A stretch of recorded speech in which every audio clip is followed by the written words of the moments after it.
కేంద్రంలో ఉన్న బీజేపీ అనాగరిక ఆటవిక పాలన కొనసాగిస్తుంది.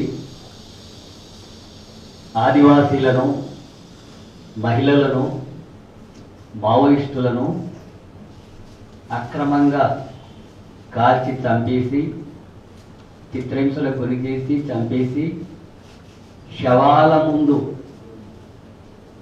కేంద్ర బలగాలు నృత్యం చేస్తున్నాయి. వాళ్ళని చంపారు కాబట్టి అని చెప్పి ఈ దేశాన్ని పరిపాలిస్తున్నటువంటి ప్రధానమంత్రి అట్లాగే హోంశాఖ మంత్రి అభినందనలు తెలియజేస్తున్నారు. ఆదివాసీలను చంపి, మహిళలను కూడా చంపి, శవాల ముందు నృత్యం చేసేటటువంటి పాలన అనేటటువంటిది ఇది ఏ పాలన? డెడ్ లైన్లు పెడుతున్నారు.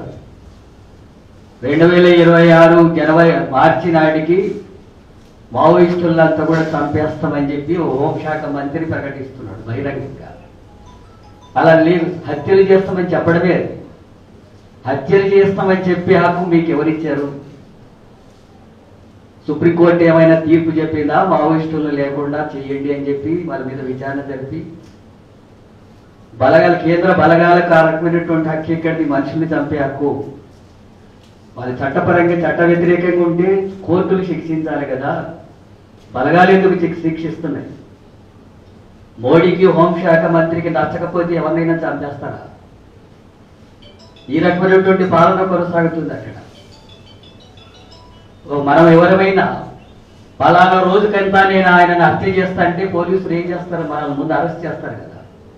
పలానా వ్యక్తిని రేపటిలోగా చంపేస్తానని నేను ప్రకటిస్తే నన్ను ముందే అరెస్ట్ చేస్తాను.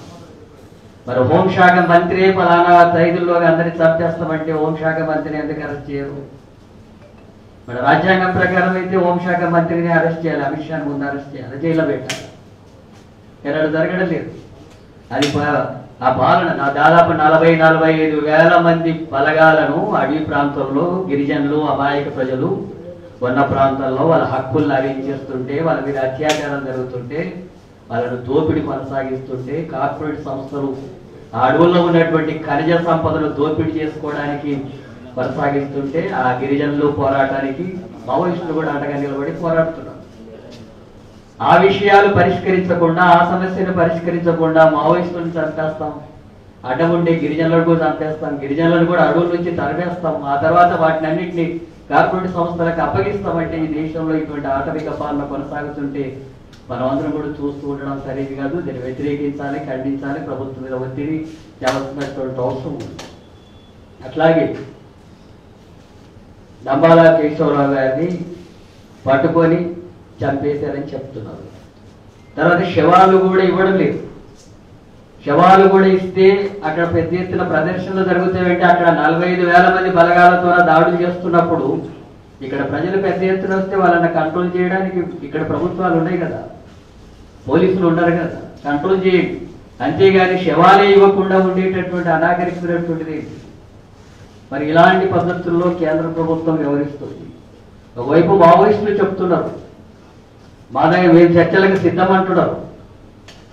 వాళ్ళు తీసుకున్నటువంటి మార్గం ఈ దేశంలో 90% మంది పైగా ఉండేటటువంటి పీడిత, తాడిత, అనగారినటువంటి తరగతులు, అణచివేత గురవుతున్నటువంటి తరగతులు, కుల వ్యవస్థకు గురవుతున్నటువంటి తరగతులకు దోపిడీకి వ్యతిరేకంగా పోరాటంలో వాళ్ళు సాయుధ పోరాటాన్ని ఎన్నుకున్నారు. ఆ మార్గాన్ని సరైందా కాదనే విషయం లేదు. ఆ మార్గాన్ని ఎన్నుకున్నారు కాబట్టి చర్చలు, లేకపోతే చర్చలు ఎందుకు? వాళ్ళు ఆ మార్గాన్ని ఎన్నుకున్నారు. ఆ మార్గాన్ని నడుస్తున్నటువంటి క్రమంలో ఇప్పుడు చర్చలు కూడా జరుపుదామని చెప్తుంది మావోయిస్ట్ పార్టీ. చర్చలు ఎందుకు జరపరు? పాకిస్తాన్తో చర్చలు జరిపారు కదా. పాకిస్తాన్ భారతదేశంలో ఉగ్రవాదుల చర్యలను ప్రోత్సహిస్తుంది, అక్కడ ఉగ్రవాద శిబిరాలను దాని దగ్గర ఉంచుకుంటుంది, అనేక మంది భారతీయులను చంపేస్తుంది అని చెప్పి దాని మీద దాడులు చేశారు కదా. కాల్పులు జరుపుకున్నారు కదా. కాల్పులు అయితే విరమించారు కదా. ట్రంప్ చెప్తే విరమించారు కదా. ఇప్పుడు ట్రంప్ చెప్పాలన్నా మావోయిస్టుల మీద కాల్పులు జరపని చెప్పాడు. ఎందుకంటే వాళ్ళకే వ్యతిరేకంగా, కార్పొరేట్ సంస్థలకు వ్యతిరేకంగానే కదా ఈ పోరాటం. అందుకని ఆ ఉగ్రవాదుల చర్యలకు లేదా పక్క దేశమైనటువంటి పాకిస్తాన్తో చర్చలు జరపడం మంచిదే, సమర్థిస్తున్నాం చర్చలు జరపడానికి. కానీ మావోయిస్టులతో కూడా చర్చలు జరపండి అని చెప్పి మేము డిమాండ్ చేస్తున్నాం. మావోయిస్టులతో కూడా చర్చలు జరపండి. ఈ కాల్పులు ఆపేసేయండి, ఈ హత్యాకాండను నరమేదాన్ని ఆపేసేయండి. ఇప్పటికైనా చర్చలు జరిపి ఈ సమస్యను సామరస్యంగా పరిష్కరించేటట్టుగా చర్యలు తీసుకోవాలని చెప్పి మావోయిస్టులు డిమాండ్ చేస్తున్నారు, వామపక్షాలు అంటున్నాం, మేధావులు అంటున్నారు, ప్రజలు కోరుతున్నారు. అయినా సరే మేము ఈ రకమైనటువంటి హంతక పాలన కొనసాగిస్తామంటే ప్రజలు తగినటువంటి గుణపాఠం ఈ ప్రభుత్వానికి చెప్తారు. ప్రజల అమాయకం ఉంటారని చెప్పి అనుకోవచ్చు. హిట్లర్ లాంటి వాళ్ళని మట్టి కనిపించినటువంటి చరిత్ర ప్రజలది. తప్పకుండా మీకు కూడా అలాంటి గతే పడుతుందని చెప్పి హెచ్చరిస్తున్నాం. ఇప్పటికైనా మావోయిస్టులతో చర్చలు జరపాలని చెప్పి డిమాండ్ చేస్తున్నాం.